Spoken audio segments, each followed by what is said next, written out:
harganya dari ini tuh biasanya range-nya segimana sih Pak? Kalau ini paling semotor second. Oh, kalau ini semotor baru. Wah.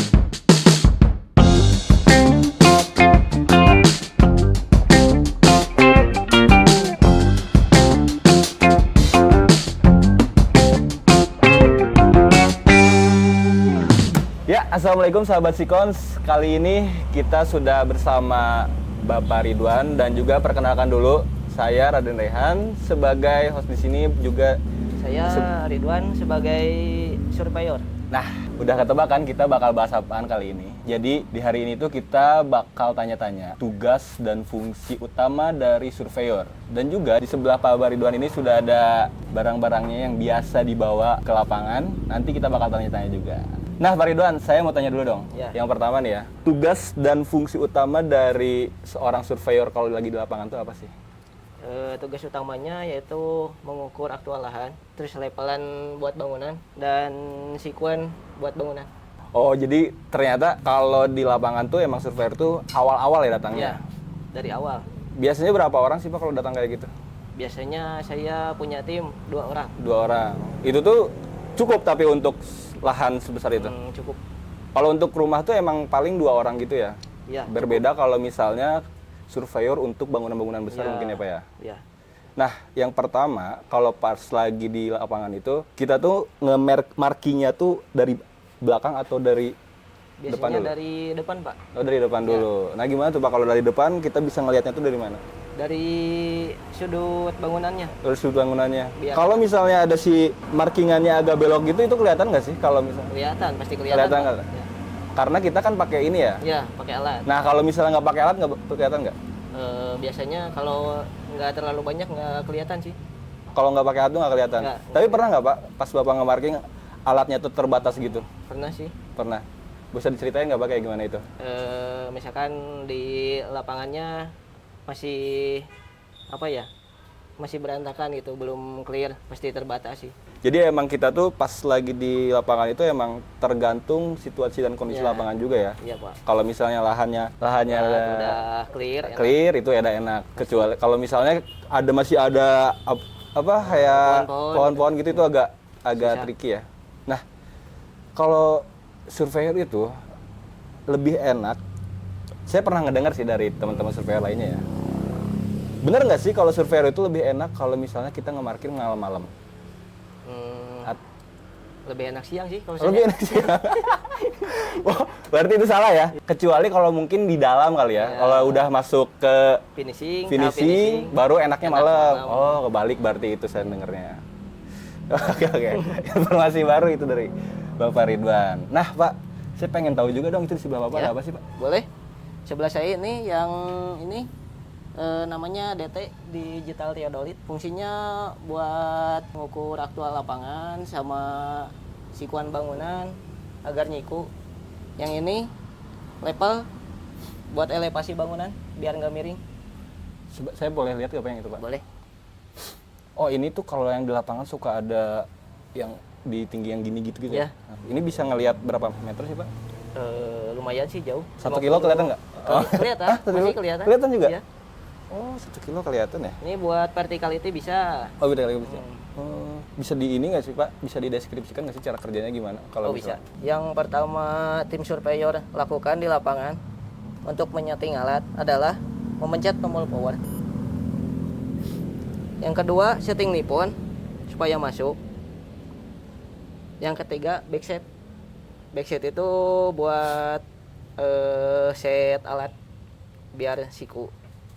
Udah, paling itu aja. Nah, nanti kalau yang pas kita cara bekerja itu pas kita kayak gini neropong gini kelihatannya apa sih Pak? Pas Kelihatannya buat titik-titiknya. di- Oh, titik-titiknya kelihatan ya. langsung ya? Oh, karena kan sebelum itu udah di apa dipilok-pilokin dulu ya? Ya. Oh, iya. Betul. Ya, ngerti. Jadi gitu sahabat Sikon ternyata cara kerjanya ya. Jadi dari awal tuh kita nyalain dulu ininya, habis itu tadi apa Pak? Pas kita backset, setelah backset nanti kita ngelihat dari teropongnya itu bakal kelihatan tuh titik-titiknya karena yang sebelumnya sudah dimarking oleh bapak-bapak surveyor di lapangan. Gitu. Makasih ya Pak ya. Ya, sama-sama. Nah sekarang satu lagi dong Pak. Saya boleh lihat nggak Pak? Penasaran nih saya nih tentang kayak gini. Kalau ini alat level untuk leveling aja sih kalau ini mah. Paling cuma setting nipon doang, udah ketemu buat elevasi. Nah, kalau ini kan untuk leveling apa ya? Iya. Tapi cara kerjanya sama kayak gitu juga, sama yang Sama juga. Cuman ini cuma ini fungsinya untuk elevasi doang. elevasi. Jadi kelihatan ya elevasi tanah berapa, Iya. ketinggian dan kedalamannya juga berapa gitu ya sahabat Sikons ya. Nah, dari kedua barang-barang ini Pak, peralatan ini kesulitannya tuh apa sih? Kesulitannya. Coba dong dari yang ini dulu lah, yang dipegang Pak. Kesulitannya paling di tingkat penyetingan doang. Setting alat ini lebih sulit daripada yang ini. Oh, lebih sulit yang itu malah. Ya, yang ini terlalu banyak nyeting. Kalau ini cuma setting nipon doang. Udah kali. Nah, terus kalau misalnya kita salah setting, itu bakal apa sih yang terjadi? Pasti error, Pak. Error. Ya, Berarti nggak bakal bisa dipakai tuh. nggak bisa lah. Kalau misalnya di lab itu berarti cara nyeting biar benernya lagi sama surveyor sendiri atau Ya, ada sama teman-teman? surveyor sendiri. Kalau setting alat ini biasanya per 6 bulan sekali. Oh, per 6 bulan sekali. Harus ternyata. dikalibrasi. Oh, dikalibrasi, udah kayak kopi berarti ya. Berarti kalau itu tuh 6 bulan harus. Harus. Kalau enggak, Error alatnya. oh pasti error. Error. Oh, pasti error ya. Pasti melenceng. Pasti melenceng. Mungkin hal-hal itu ya yang bisa terjadi kalau misalnya kan ada bangunan yang ternyata pas kita lagi bangun terus si ininya nggak sesuai gitu. Nggak siku. Siku-sikunya nggak sesuai sama marking awal, mungkin bisa jadi Bisa karena jadi karena alatnya belum dikalibrasi. belum dikalibrasi, sahabat Sikons.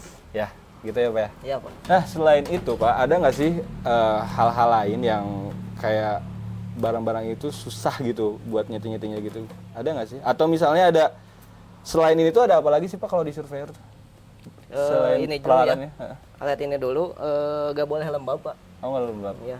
Kalau itu biasanya berjamur kayak kamera aja, berjamur. Oh, gitu. kadang-kadang. Sama penyimpanannya harus tertata rapi sih. Terterapi ya. Nah, jangan ditumpuk maksudnya. Oh, jangan tumpuk. Karena Takut pecah, Pak. oh, pecah. Iya. Coba Pak, punten Pak.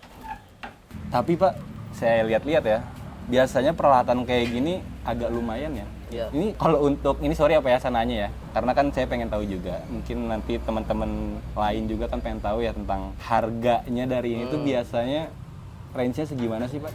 Kalau ini paling semotor second. Oh, kalau ini semotor baru. Wah. Ternyata berat juga ya jadi Lumayan surveyor juga ya. sih. Kita bawa-bawa motor kemana-mana ya kan. Kalau misalnya hilang kan, ya Allah, jangan sampai lah ya. Tanggung jawab Makanya kita itu kita bisa tahu ya dari perbincangan ini bagaimana beratnya jadi surveyor dan juga gimana sih caranya buat ngejaga barang-barang yang mahal ini ya supaya tidak terjadi hal-hal yang tidak diinginkan. Dan terima kasih ya untuk Bapak Ridwan atas penjelasan semuanya karena Sama-sama. ringkas dan jelas banget nih untuk sahabat-sahabat Sikons dimanapun berada. Nah Pak, tapi sebelum kita akhiri, saya pengen tahu lagi dong, selain barang-barang ini, selain peralatan ini ada lagi nggak sih dari Ada sih, survei Pak. itu? Boleh sebutin nggak Paling apa aja? meteran, Meteran, yang pasti harus dibawa. markingan, yang buat nyipat itu. Terus peralatan tulis lah pastinya. Terus paling tripodnya. Oh, tripodnya. Yang buat apa Pak? Yang tak begitu apa Pak? Sipatan. Oh, sipatan itu sipatan. Markingan, ya. Oh iya. Ya, jadi di lapangan tuh ada kayak gitu sahabat Sikons. Jadi kalau misalnya bapak-bapak surveyor ini lagi di lapangan, biasanya saya lihat tuh lagi suka pakai apa Pak itu yang kayak warna hitam-hitam gitu kan? Kalau enggak nanti kita bahas lagi deh tentang barang-barang dan peralatan dari surveyor lainnya. Boleh kan Pak? Boleh. Boleh banget. Dengan senang hati. Dengan senang hati. Pak Ridwan, terima kasih ya, Ya, atas sama-sama. penjelasannya dan informasi yang sangat edukatif. Yap, sahabat Sikons, akhirnya di penghujung acara kita ini, kita udah tahu kan ya, tadi udah ngebahas tentang fungsi dan tugas dari Bapak Surveyor. Juga kita jadi tahu juga nih tentang ada peralatan ini dan juga ini. Yang ini buat elevasi, yang ini buat satu lagi Pak? Tadi? Sikuan. Buat sikuan. Nah, nanti kita bakal bahas lagi tentang peralatan-peralatan lainnya, mungkin dari sama Bapak Ridwan atau enggak nanti sama Bapak surveyor yang lain. Gak lupa juga tadi kita udah tahu ya berapa harganya dan juga tugas-tugas tantangan semuanya yang ada di lapangan. Jadi gitu sahabat Sikons, mungkin sudah cukup dulu ya untuk episode kali ini. Nantikan episode selanjutnya. Semoga bermanfaat karena bersama Sikons jadi lebih tenang.